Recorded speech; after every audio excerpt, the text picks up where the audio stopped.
is a Monday, so hi. It's been a while since I've vlogged, it feels like. Yeah, so let's get the road down, shall we? When was the last time I vlogged here? Oh goodness gracious, when did I... Was it still November? Oh wow. Yep, it was. Okay. Okay, so it was still November. I think it was the day that yeah. Wait, let me make sure I actually did that. I think it was.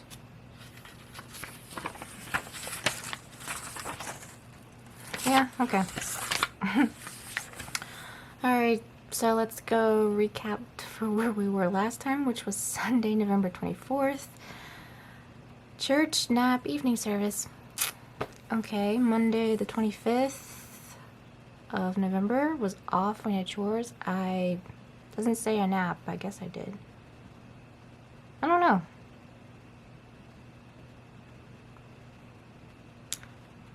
I feel like I had to have filmed, but maybe I didn't.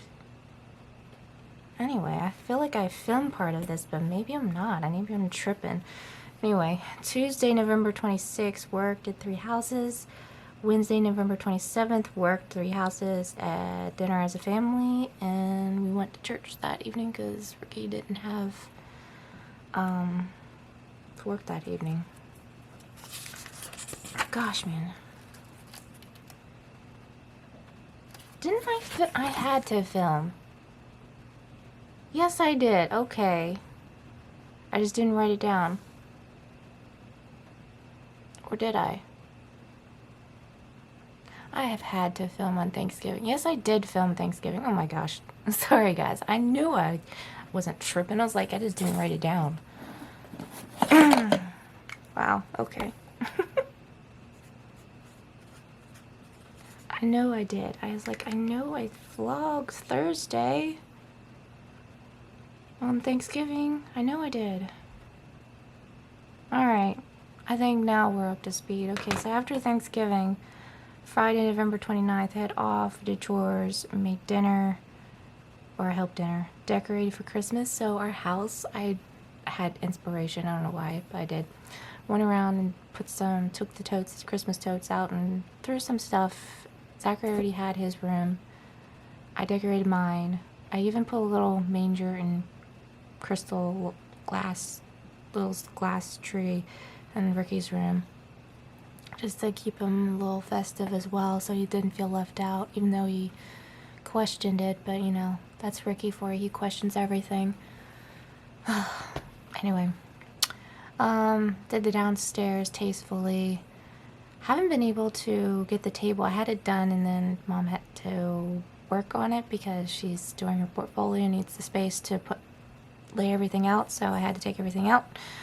So that hasn't been put back up to her portfolio. Hopefully it's done this week, so then I can put the table back together the way I had it. Didn't get around to doing the tree pole. I don't think we're going to do it this year because we've had windy weather that weekend, and then the following weekend it was too, and that's being rainy. It is rainy today, so which we kind of need the rain, but we can't work in rain or wind or any such thing. Plus it's already almost halfway through. By the time we get it up, it's be taking it back down in a couple weeks, so oh well. And plus we're having issues with the outlet outside. It's not working even though it's brand new, so I don't know what's up with that. I already sent out birthday and Christmas cards. I still have one more to do as far as Christmas card because I need the address.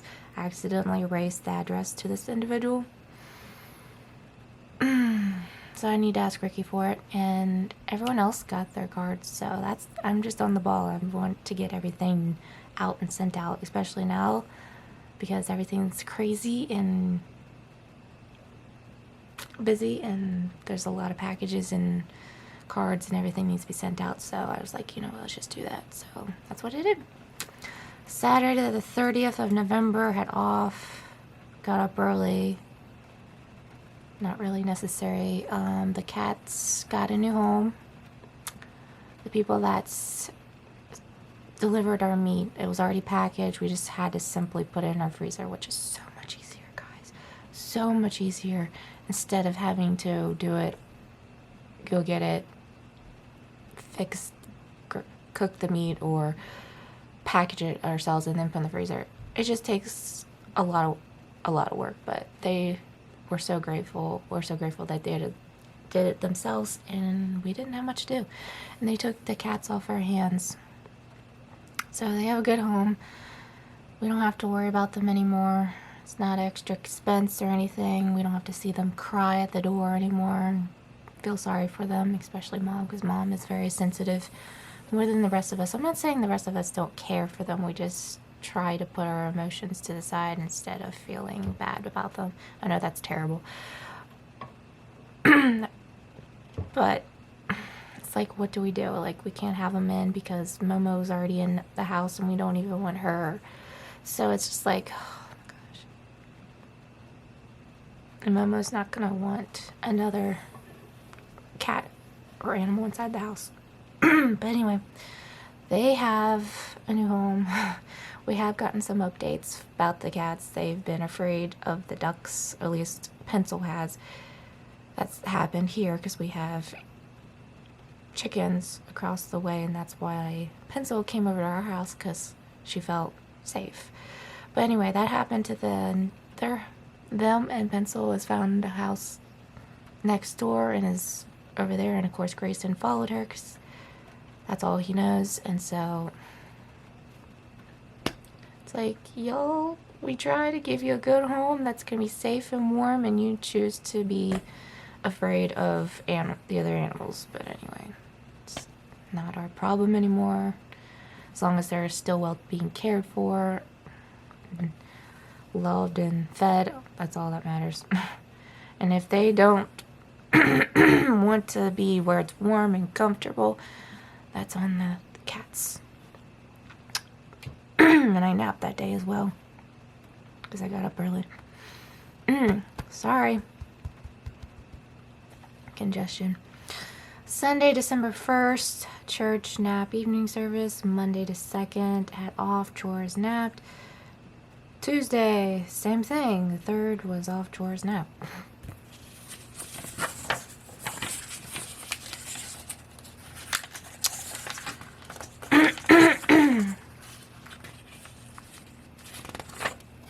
Okay. Guys, it's almost the end of the year. Like, it's December already. How crazy is that? I'm like, wow, the year's almost up. Crazy. Anyway, Wednesday, December 4th, we had work, did 4 houses. Dr. P, who was at the school. Okay, this day was not my best and finest. The day before, I was in pain. Like, I had, like, horrendous pain in my lower back. And thank goodness Dr. P had him, my chiropractor, the next day, so he took care of that. But I also was getting pain in the back of my head into my top of my neck. So not only was I feeling horrible after doing 4 houses, and my body physically was in pain, Dr. P helped, but I was walking all crooked like, and felt like I was just out of it. Like, my body was out of it. Like, my medicine was taking over. I was feeling drowsy. I wasn't physically feeling well at all. I even spilled my drink onto my poor mom. It was kind of like, it was a shock, but I was also embarrassed, but not to the point. Like, I kept apologizing to everyone. They're just like, it's okay. We were able to clean up most of it. And then the waitresses, I even apologized to them, but they're so nice about it. And there's like, it happens all the time, so don't feel bad. I'm like, okay. But anyway, I spilled it on Mom. It got into her purse. She was kind of joking with me about, again, I was out of it because I was just like not in this world. I was just like, I was there, but I wasn't mentally there. And then waited at the school for a while, and then I had this gentleman that is a fellow believer, and he's from a different country. So I thought, oh, it's another fellow of the brethren. I could, interact and talk and get to know him a little bit more because he's from a different country. I was like, oh, this would be great. He asked me a bunch of questions that were not the most nice way of putting them. They weren't very tactful. He was questioning why, like, he was questioning my way of living and the way that I rely on my parents a lot more. I understand that seems weird because I'm 32 years old and I struggle, but even with explaining my disabilities, he was in denial. Like I was losing, like I lacked the faith that God could heal me through these things. And no offense, but that just hurts. It's like stabbing a knife in the back of my back. Like it was very insulting. Like he was questioning, like that he was giving me unsolicited advice that wasn't helpful whatsoever. I was like, great, I'm going through this all over again. People questioning why the way I am, the way they am, even though they have no idea why I am. I look normal on the outside, but my disabilities do cause a lot of things in my life, and it was just really upsetting to me. And I was trying hard not to cry. Like a few times I had to discreetly, like, fake scratch my face just to wipe the tears away. Kind of was looking at the clock because there's a clock behind him, and I was like, oh, this mom's class can be ending because I was trying to be nice, probably too nice, because that's my fault. I'm too nice to walk away from the situation, which I need to be like, find an excuse just to not try to rudely, but move away from the situation. But I was trying to be nice about the situation. But nonetheless, he was giving me advice that wasn't very helpful whatsoever, and I was very upset, and I keep feeling like I'm a victim. Like, is there a target on me that says, let's target Chelsea because she's the innocent, shy, introverted, but let's give her advice that just isn't helpful? And I've been through this for so many years. Like, there was another, he asked me, like, what school I went to, and I was homeschooled at the time, which was the truth, in high school, and I was like appalled that I was even homeschooled. But even if I explained to myself why I was homeschooled, he would have not cared. Like, my brother and I had disabilities. We were bullied in school. Mom felt it best for us to be homeschooled so then she could do things at our own pace and do things that were conducive to us, because we weren't getting help at school whatsoever from our last school that we went to, and then we were bullied. So yeah, it's just really unbelievable how people just do not care about your feelings whatsoever. And I'm like, I understand that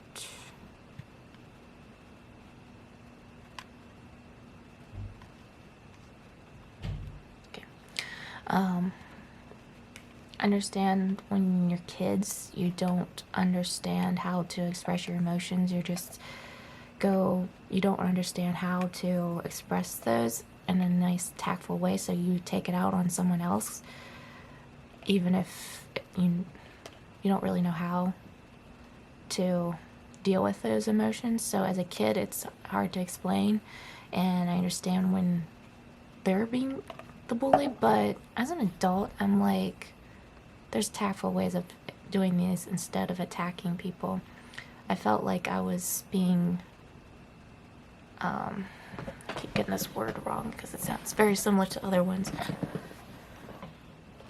I felt condemned.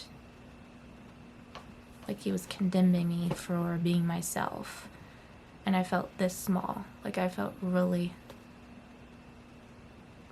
like in that place, like I was going, like I could have, not that I am going to depression, but that's one of the reasons why I went in depression, because of how people made me feel so insignificant and felt so like I was not good enough, like I was doing something wrong for being myself and not being able to help.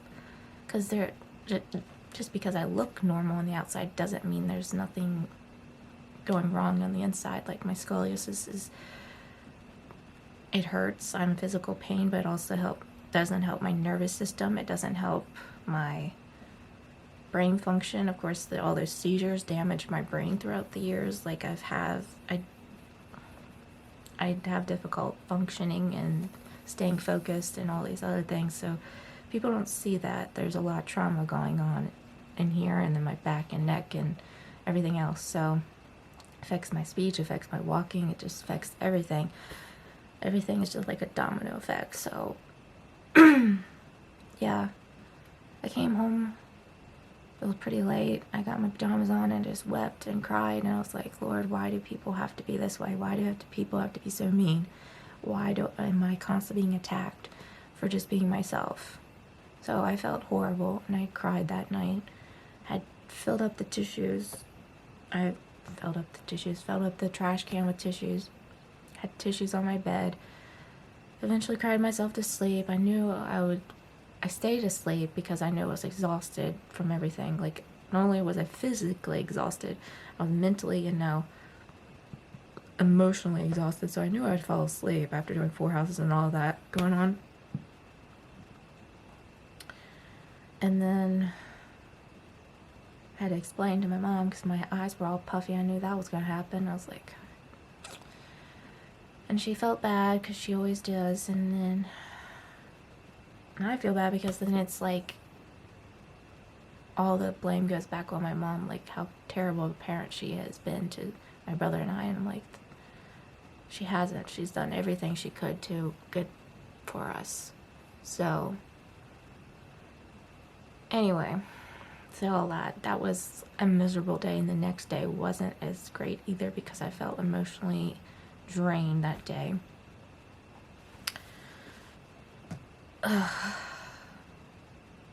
So yeah, bullying is still happening even now, and it's terrible. I haven't felt that way for a while, and I was like, wow, really? Again. Just wish people would understand and be a little more forgiving and compassionate. That's all I want is compassion, not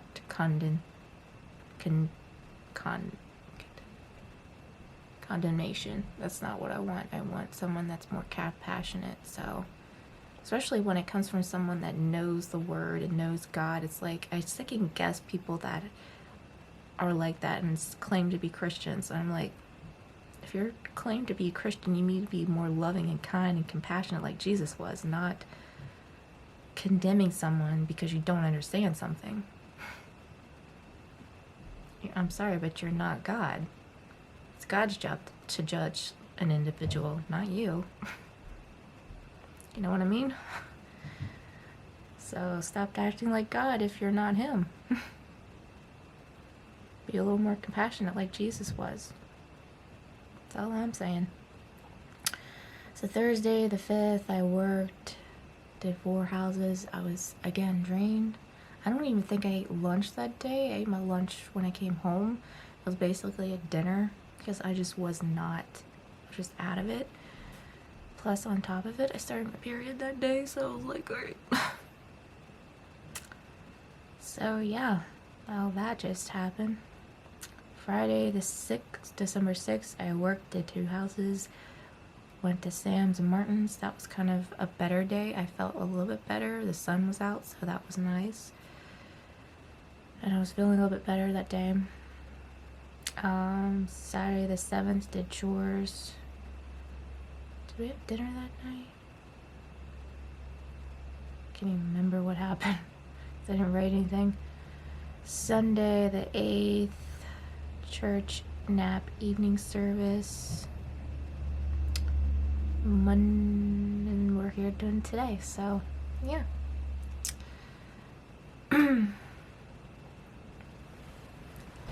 So yeah, that's how my week has been. It's been exhausting and tired, and I would like to forget it because it's horrible. Hopefully, hoping and praying to this week is gonna be better.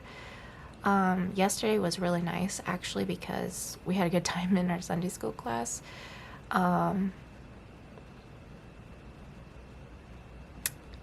We just had, like, all of us ladies were just laughing, and that's what I needed. I just needed a good laugh, like we were having a good time, and just, it was a good service overall. I was just like happy that I felt better, and church was good. I liked everything about it, and I was just feeling better about myself because that previous week was just horrible. Oh, another thing I gave out last Sunday, I didn't even say about this, was I gave out gifts to my prayer partners, and those poor scarves that I made a long time ago, I was meant to sell them, but never could get around to it. Couldn't get I only sold like a couple and couldn't get the rest sold. But anyway, I was just like, those poor scarves need a home. I was like, you know what, my prayer partners are those who are, I'm either their prayer partner or they're mine. I'm going to give them a scarf, each of the ladies. And it was so encouraging because I gave it based on the color of that looked good on each lady, but I didn't realize like the one was really had a memory verse that really spoke to the one, and I was like, oh, I felt so good because she expressed to me, thank you, this really helped me. And I'm like, because she's going through a rough time right now, and that kind of encouraged her, so I'm really glad for that. So yeah, I simply just want to give them out and give them good homes. And yeah, so I'm going to continue. I did it last year, I did it this year. I'm going to continue until all the scarves are gone. I'm even giving away mine personally. I haven't worn them very often. I will wash them just in case. And I'm like, I don't really wear them anymore, so they need a home. I'm going to give them away. So I will be keeping some of the scarves that I didn't actually make that were store-bought, and I will be keeping those, but all the ones I made, I'm giving them away. So anyway, that is, I think I've rambled off enough. Gave you the gist of everything that's been going on since I last vlogged. It's raining. It's a gloomy day, but we kind of need the rain, so it just means I'll get stuff done around the house. So yeah, stay tuned for later for Bible time. So yeah. Hi guys, and it's everybody's favorite time of vlog, Bible time. So let's get started, shall we? We are in Deuteronomy chapter 16, and this one section is called Passover and the Festival of Unleavened Bread. In honor of the Lord your God, celebrate the Passover each year in the early spring, in the month of Abib. For each year in the early spring in the month... Oh, sorry, I already read that. For that was the month in which the Lord your God brought you out of Egypt by night. Your Passover sacrifice may be from either the flock or your herd, and must be sacrificed to the Lord your God at the designated place of worship, the place he chooses for his name to be honored. Eat it with bread made without yeast, for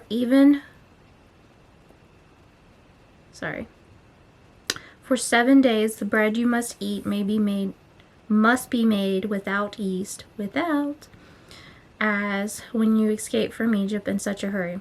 Eat this bread, the bread of suffering, so that as long as you live, you will remember the day you departed from Egypt.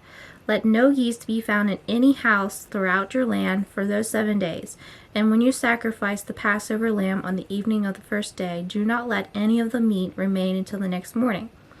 You must not sacrifice the Passover in just any of the towns that the Lord your God has given you. You must offer it only as the designated place of worship, the place the Lord your God chooses for his name to be honored. Sacrifice it there in the evening as the sun goes down on the anniversary of your exodus from Egypt. Roast the lamb and eat it in the place the Lord your God chooses. Then you may go back to your tent the next morning. For the next 6 days you may not eat any bread made with yeast. On the 7th day proclaim another holy day in the honor of your Lord your God, and no work may be done on that day. The next section is the Festival of Harvest. Count off 7 weeks from when you first began to cut the grain of the time of the harvest. Then celebrate the Festival of the Harvest to honor the Lord your God. Bring him a voluntary offering in proportion to the blessings you have received from him. This is the time to celebrate before the Lord your God at the designated place of worship he will choose for his name to be honored. Celebrate with your sons and daughters, your male and female servants, the Levites from your towns, and the foreigners or orphans and widows who live among you. Remember that you were once slaves in Egypt, so be careful to obey all these decrees. The next section is called the Festival of Shelters. You must observe the Festival of Shelters for 7 days at the end of the harvest season, after the grain has been threshed and the grapes have been pressed. This festival will be a happy time of celebrating with your sons and daughters, your male and female servants, and the Levites, foreigners, orphans, and widows from your towns. For 7 days you must celebrate this festival to honor the Lord your God at the place he chooses, for it is he who blesses you with bountiful harvests and gives you success in all your work. This festival will be a time of great joy for all. Every year, every man in Israel must celebrate these 3 festivals: the Festival of Unleavened Bread, the Festival of Harvest, and the Festival of Shelters. On each of these occasions, all men must appear before the Lord your God at the place he chooses, but they must not appear before the Lord without a gift for him. All must give as they are able, according to the blessings given to them by the Lord your God. Okay, so I got a little sidebar called Giving Back to God.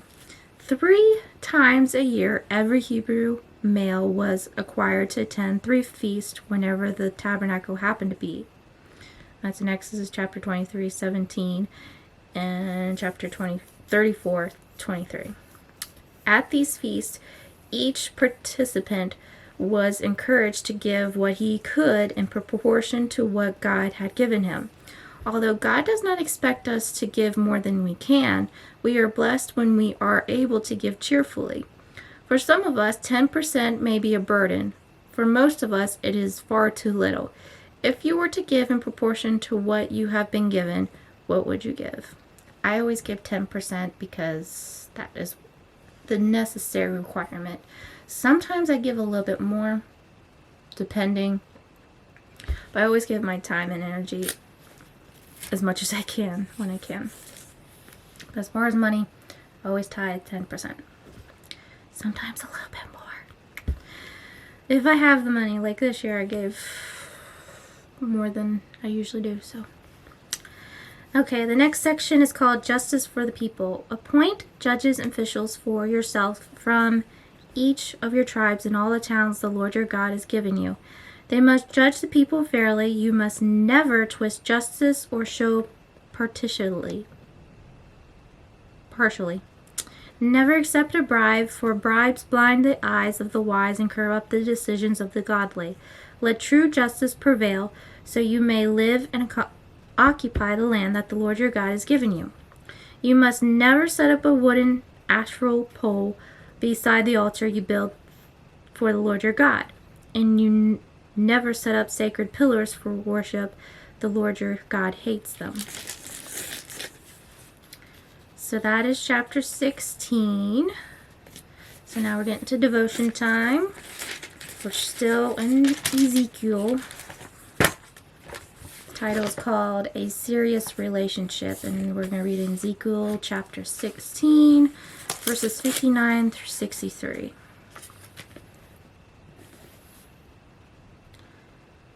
Okay. Now this is what the sovereign Lord says. I will give you what you deserve, for you have taken your solemn vows lightly by breaking your covenant. Yet I will remember the covenant I made with you when you were young, and I will establish an everlasting covenant with you. Then you will remember your shame, all the evil you have done. I will make your sisters Samaria and Sodom to be your daughters, even though they are not part of our covenant.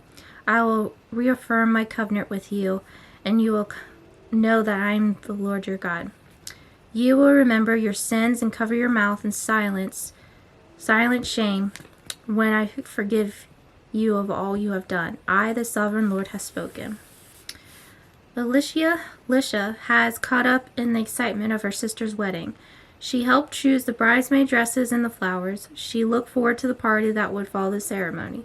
But when Alicia heard the exchange of vows, she realized the seriousness of the occasion. These vows were promises meant to last a lifetime. They weren't to be broken. Marriage vows are a covenant or agreement between a man and a woman that each party is to honor. In the book of Ezekiel, God compared his relationship with Israel to a marriage. He had committed himself to love and care for his people, and he expected their love and faithfulness to return. Although Israel proved unfaithful, God remained faithful to them. So I establish my covenant with you, and you will know that I am the Lord. Ezekiel 16:62. God's love for us is unchanging, but our love for him can fluctuate. Sometimes the world seems more alluring. We develop a love for the things around us rather than cultivate a love for God. As that happens, we tend to forget our promises to him. We stop spending time with him. Our relationship with him becomes strained. Finally, we break his heart. What things or activities tend to draw you away from God? Okay, so personally for me, internet is a big thing. Movies, TV, like all of those things have really drawn me away. Social media.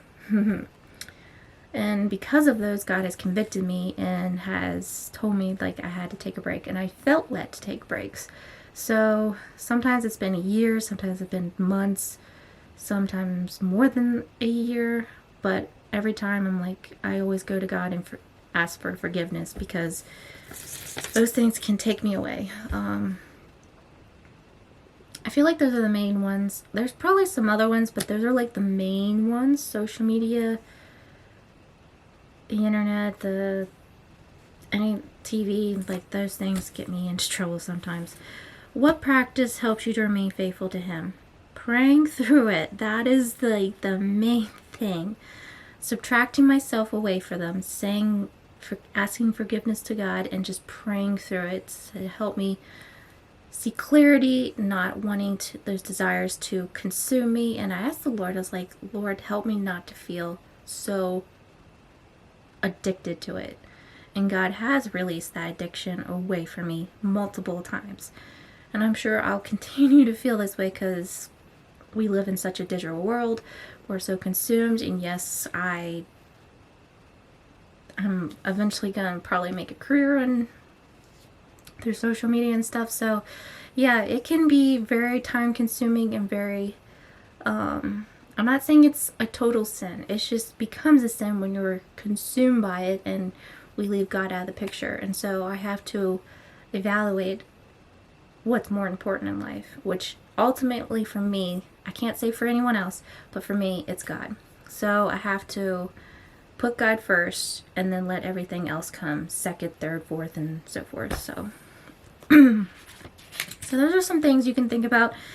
What things and activities tend to draw you away from the Lord, and what practices help you to remain faithful to him. So that is Bible time. I hope you guys enjoy it as always. Keep on smiling. Stay positive. I love you guys.